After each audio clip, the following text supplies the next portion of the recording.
I started realising my mum was getting like more tense, like short temper, and didn't know why. But that's when I started realising like things were getting different, but I didn't know what it was. I just thought it was like, oh, it must be just another bad week, or something might have gone on at work and she don't want to talk about it.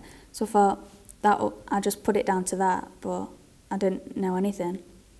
My parents split up when I was 5 or 6. No, they split up when I was 3, and then I stopped seeing my dad when I was 5 or 6. I didn't know at this point they was going to split up. My auntie said, come on, come back to my house.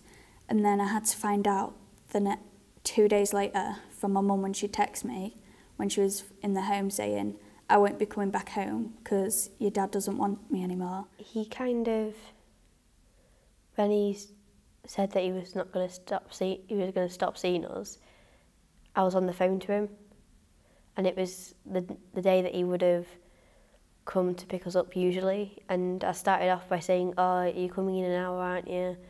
And he said that I didn't understand, and I felt like it was my fault, like I'd done something wrong. And I said that I'd call the police, that I'd do loads of different things, and then he just, I don't remember much after that, but it just felt like the whole world was crashing down around me. I think my mum and my dad sat us down, me and my sister, Leila, and they said, all right, we've got something important to tell you. Your mum and I think it won't be best that we, maybe we live in different houses and see how that works out. You know, maybe we'll move in together again after, but I think right now we should separate for a bit and see how that goes. They all put me, my sister and my mum in the living room, and then my mum basically was like, your dad has something to say, and he was like, yeah, I think me and your mum should split up or something like that. And yeah, it was quite emotional at the time, but yeah, my dad just stayed really silent the whole time, and it was mostly my mum talking.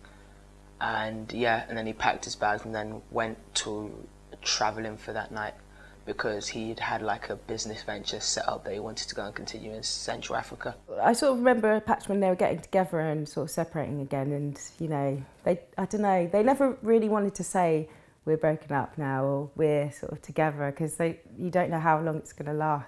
They don't know how long it's going to last, I guess. I can remember small snippets, maybe some tears every now and again, and also I have really fond memories of my grandparents at the time, which is quite important, has been quite important in my life. Because they were kind of already split up in the way that they had been for a while, because they've been arguing and they weren't really together, but my dad stopped living in the same house. Yeah. So I felt kind of upset, but I still see my dad a lot.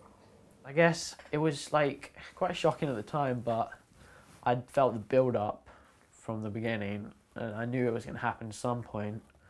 So I didn't feel that urge of emotion, that shock of emotion rise in me.